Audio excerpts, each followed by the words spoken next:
और जब तक आपके नेटवर्क में घोड़े नहीं आएंगे तब तक आप सक्सेसफुल नहीं हो सकते। तो तुमको अगर पीएम बनना है तो कई सारे शेर आपको लगेंगे, तुमको अगर शिवाजी महाराज बनना है तो कई तानाजी मालुसरे जैसे मावला लोग लगेंगे।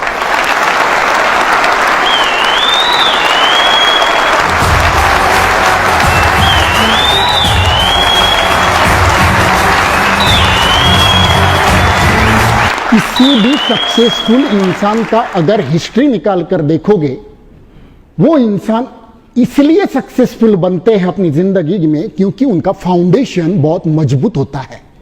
फाउंडेशन का मजबूत होना, इसका मतलब क्या है? अभी समझो बिल्डिंग खड़ा करना है तो उसका फाउंडेशन मजबूत करने के लिए सीमेंट डालना पड़ेगा, पत्थर डालने पड़ेंगे। हाँ, तो तुम्हारा फाउंडेशन मजबूत करने के लिए किधर सीमेंट डालना पड़ेगा? कुछ फैसिलिटी है? कुछ नहीं है। सीमेंट नहीं डाल सकते, ना पत्थर डाल सकते। तो हमारा फाउंडेशन मजबूत करने के लिए, फाउंडेशन मजबूत होता है दो चीजों की वजह से। ये दो चीजें क्या है? एक चीज होती है एक्सपीरियंस और दूसरी चीज होती है नॉलेज। इससे आपका फाउंडेशन मजबूत होता है। अगर समझो मुकेश अंबानी किसी कारणवश अगर अनसक्सेसफुल हो जाता है या उसका धंधा नीचे आता है, मगर फिर से वो बाउंस बैक करता है। क्यों? क्योंकि उसका फाउंडेशन मजबूत है। जिस पेड़ का फाउंडेशन मजबूत है उसको कितनी भी बार काटो वो फिर से खड़ा रहता है, तो फिर से खड़ा रहता है। तो फाउंडेशन मजबूत होने का बेनिफिट यह है कि कितने भी अनसर्टन सिचुएशन में, अनिश्चितता की काल में, नेगेटिव सिचुएशन में कस्टमर तुमको ना बोल रहा है और तुम उसको हाँ में बदलना चाहते हो, मगर आदमी एक बार बोल के देखता है, दो बार बोल के देखता है, तीन बार बोल के देखता है और साधारण इंसान चौथी बार पूछता ही नहीं, वो गेम को क्विट कर देता है। गेम को क्विट करने के बाद वो घर चला आता है और वो गेम को हार जाता है। मगर जिसका फाउंडेशन मजबूत है उसके पेशेंस भी बहुत मजबूत होते हैं। वो 3 बार नहीं, 4 बार नहीं, 6 बार, 10 बार, 20 बार वो पूछ के देखेगा। ऐसे लोग एक लड़की को पटाना अगर है तो पटा कर ही छोड़ते हैं। उसका फाउंडेशन उनका मजबूत होता है। हाँ, मगर उसी क्षेत्र में होता है, बाकी जिंदगी में कुछ वो उखड़ नहीं पाते।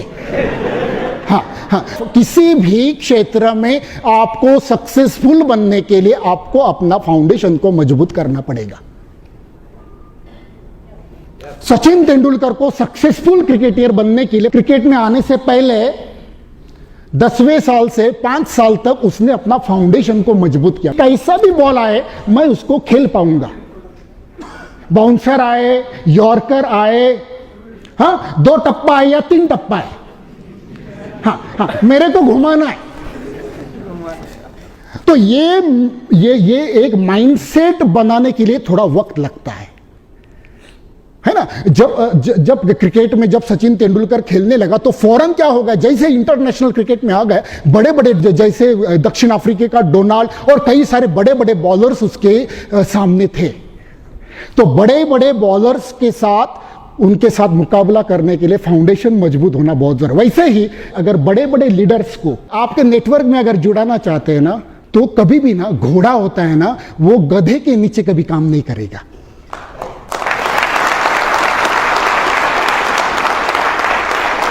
और जब तक आपके नेटवर्क में घोड़े नहीं आएंगे तब तक आप सक्सेसफुल नहीं हो सकते। तो तुमको अगर पीएम बनना है तो कई सारे शेर आपको लगेंगे। तुमको अगर शिवाजी महाराज बनना है तो कई तानाजी मालुसरे जैसे मावला लोग लगेंगे।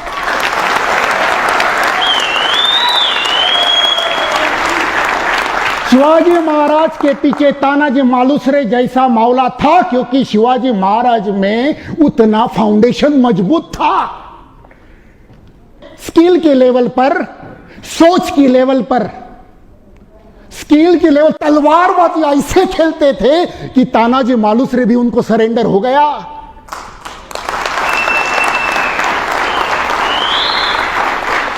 और उनका सोच इतना भयंकर क्लैरिटी उसमें था, स्वराज्य की स्थापना मैं करके रहूंगा, कॉन्फिडेंस देखकर तानाजी मालुसरे सरेंडर हो गया। तो जब आप में वो क्लैरिटी आती है और आपका फाउंडेशन जब मजबूत बनता है और आप में वो क्लैरिटी आती है, आपके फेस से वो झलकने लगती है, तब आपसे भी मजबूत फाउंडेशन वाला आपकी टीम में जुड़ेगा। हेलो। और उस दिन आपका विनिंग, उस दिन आपकी विजय निश्चित है, जिस दिन तेरे से भी पावरफुल इंसान तेरे नीचे आएगा। याद रखना मेरी बात को।